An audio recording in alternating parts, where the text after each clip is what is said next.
of the law. What part of the Fourth Amendment do we not understand? It says the right of the people to be secure in their persons and effects from unreasonable search shall not be violated. That is really easy to follow. Shall means must. The right of the people must be protected. We are here to protect the city because the city is not protecting itself and the law from on high. That is our position. Yes, sir. Amen.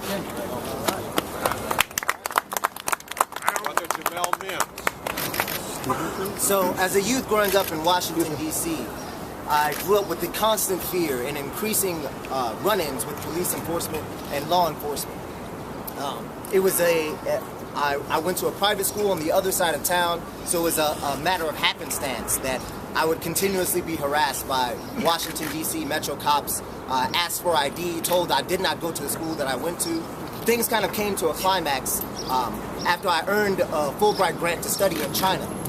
And on the weeks before I was to head out to that grant, I was assaulted, beaten, dragged out into the street by Boston police, which was the city where I went to school.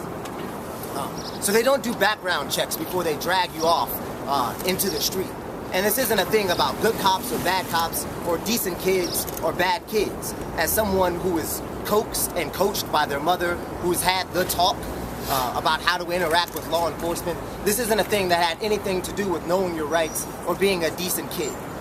We're dealing with the situation where the youth are criminalized. So on October 21st, I stepped out for the youth. I stepped out for the youth that I teach. I stepped out for mothers who have to give their talk, like my mother, to their sons, warning them, you know, similar to Mammy Till, warning them against police coming after them, warning them against the way that they have to talk and the way that they have to represent and dress themselves in order not to become targets by police or law enforcement. So we stepped out on October 21st to step out for the youth. Joined Cornell West and Carl Dix in doing that. We're going to have Randy Credico, former head of the William Moses Kunstler Fund for Racial Justice. Thank you very much. By the way, that young man, Jamel, is a Fulbright scholar. He gets stopped and frisked. A little louder, please. That young man is a Fulbright scholar who just spoke. Jamel, somebody want to hold this? All right. My name is Randy Credico. 12 years with the William Moses Kunstler Fund for Racial Justice. During that time, we fought against the racist Rockefeller drug laws. This courthouse here has put more people in prison than any other courthouse in the state for young black kids on minor drug offenses. Through mostly stop and frisk. Stop and frisk is the vehicle they use, the illegal practice. So the police, they make the illegal stop and frisk. The prosecutors suborn the illegal lying testimony of the police, and the judges look the other way. Almost every judge in that building is white, and almost everyone is a former district attorney. This is a rigged system back here, from the beginning to the end. There's not 660,000 stops and frisks every year in New York City. There's 3 times that. They say 660, that's when the police file the 2 UF-250 forms. There's a lot more than that. I see it all the time. And in a free society, this cannot exist. We are not the good Germans here.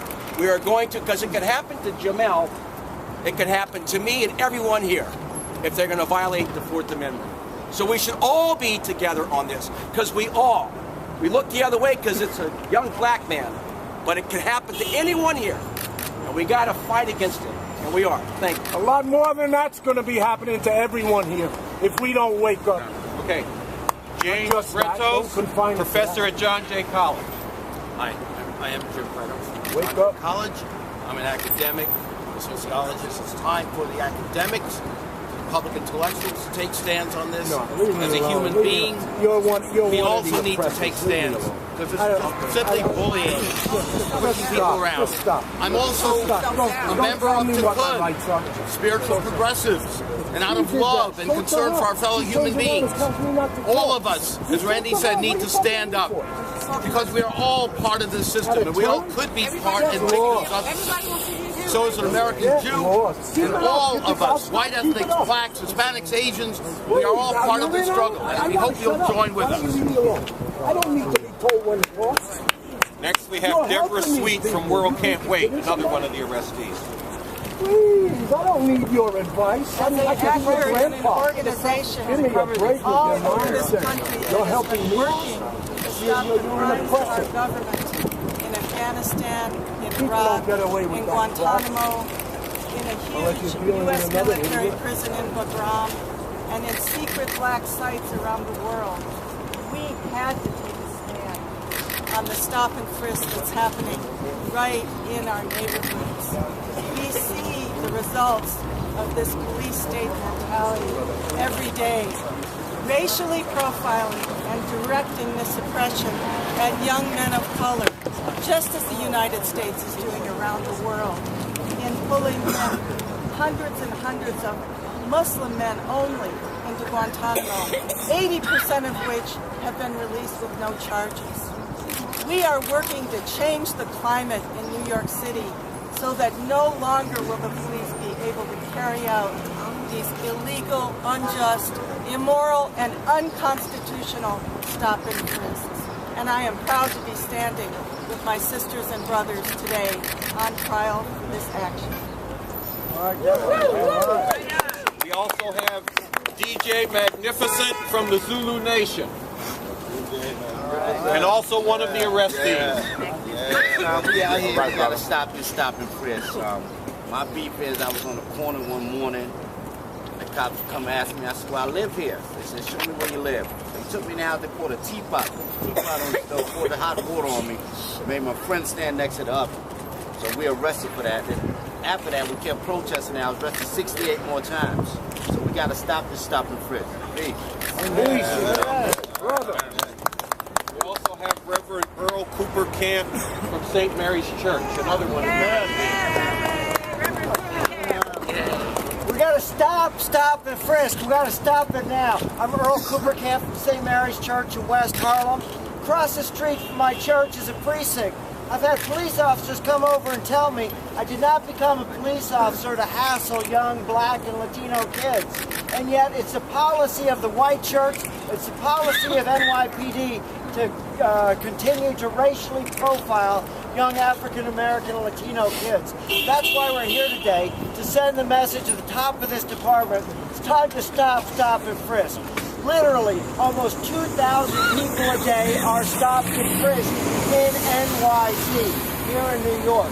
The vast majority are young African American and Latino kids. It has gotten so bad with this racist, immoral, and illegal policy that today, in 2012, if the Prophet Muhammad, blessed be his name, if the Buddha, if Jesus of Nazareth, young men of color were walking down the streets of New York, 90% chance they would be stopped and frisked by NYPD. That's why it's time to stop and frisk. Thank you. Amen. Amen.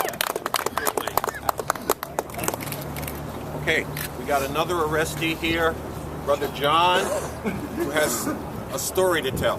All right. I'm here to talk about stop and frisk.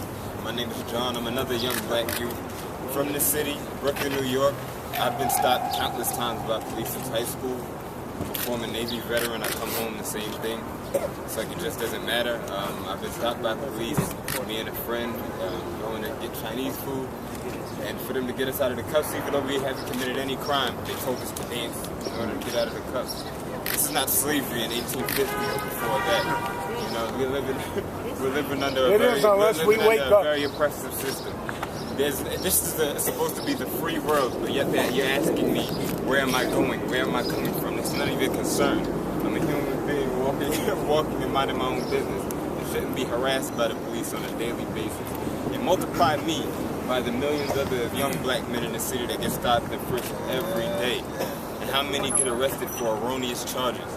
So please just wake up and stop and frisk and mass incarceration. Thank you. All right.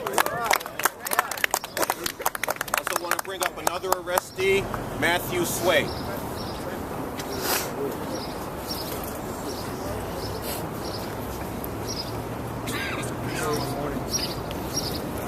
I'm new to this as a teacher.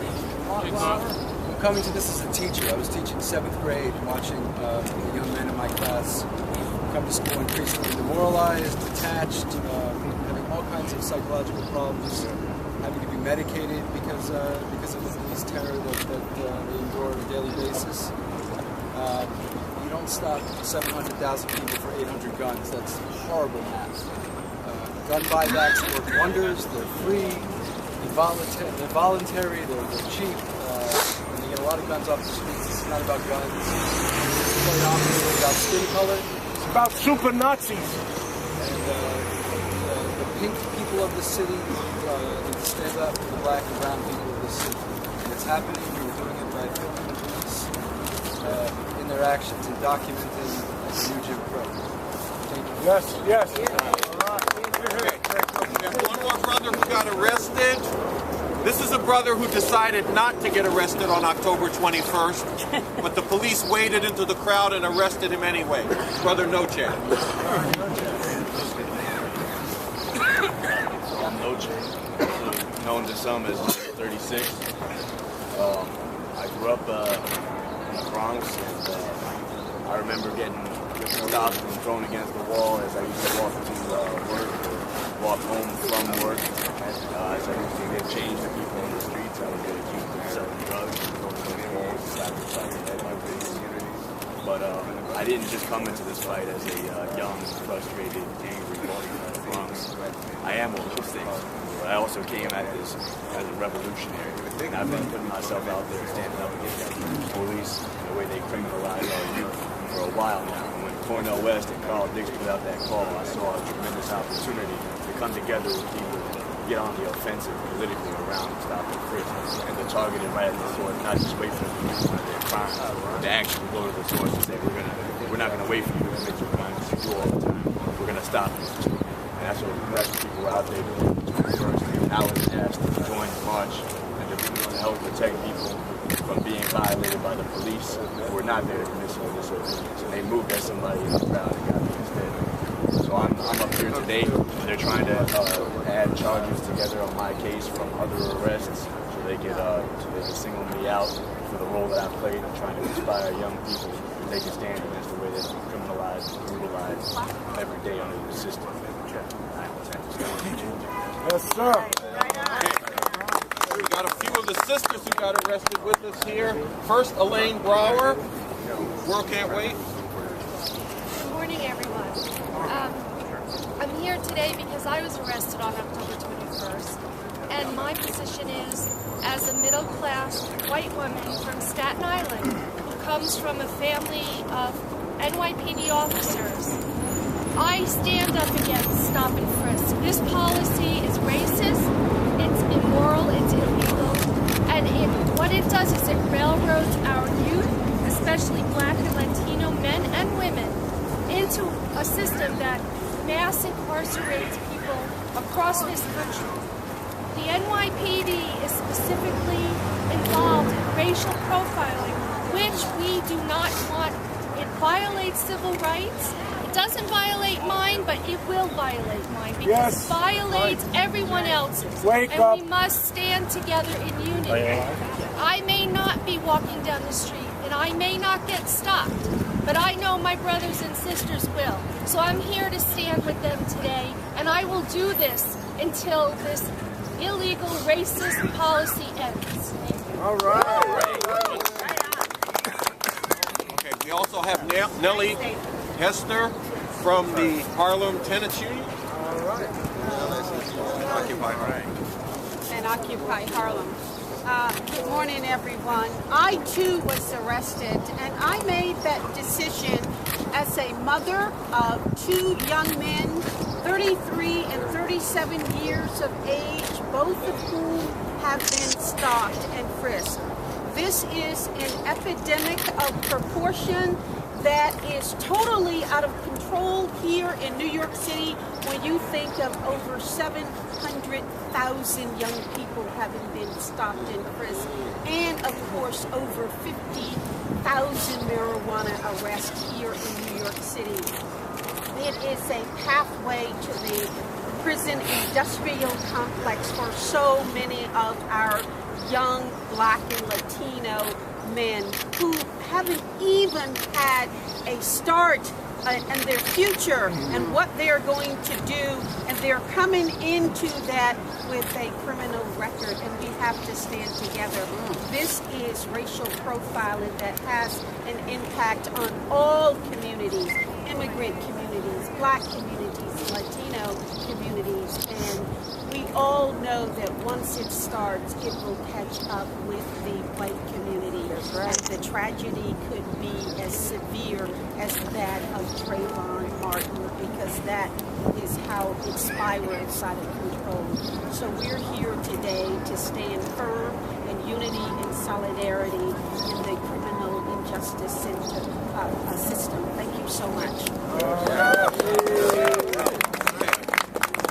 Now, like I said before, we're going to continue this battle. We've been taking this battle into the courtroom. And I want to bring up now one of the attorneys who is going to do the legal work to get this battle into the courtroom. And he's going to tell you his name because I really just forgot. Good morning, everyone. My name is Ari Brucken. I'm one of the attorneys representing the defendants today. 20 people are going on trial today for the event of October 21st. My co-counsel and I are going to be presenting legal defenses. We're also going to be arguing that any harm that may have been caused by these defendants on the 21st of October is far outweighed by the harm of the constitutional violations that are taking place every day in the city. By the harm to the dignity of young people who are stopped and who are frisked without cause. New York law allows for a justification defense, for a defense that actions that otherwise may be illegal are not criminal if they're justified by preventing a greater harm. We all know how great the harm is that's been caused by stop and frisk policing. That's what we're going to be arguing for today, and we look forward to the trial. Ari Brockman? B-R-O-C-H-I-N.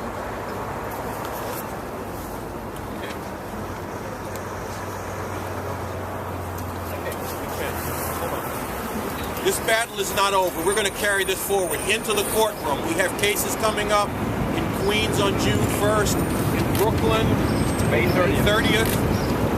We're going to fight that through. We also say that those of you who are being stopped and frisked, end the silence, break the shame. Tell your story. This is nothing wrong that you did. This is a wrong that's being perpetrated on you. We in the Stop Mass Incarceration Network intend to collect your stories. And because the racial profiling that hit Trayvon Martin is the same as the racial profiling underlying stop and frisk, on the 100th day anniversary, the 100 days since Trayvon Martin's murder, people should wear hoodies and say, we are all Trayvon Martin. Because for some of us that's true, and for those of you who it may not be literally true, you should say that there should be no more Trayvon Martins, and that's why you identify them. Now there are some important supporters who are going to come up and have some words to say. Those of us who got arrested have to kind of go into the courtroom.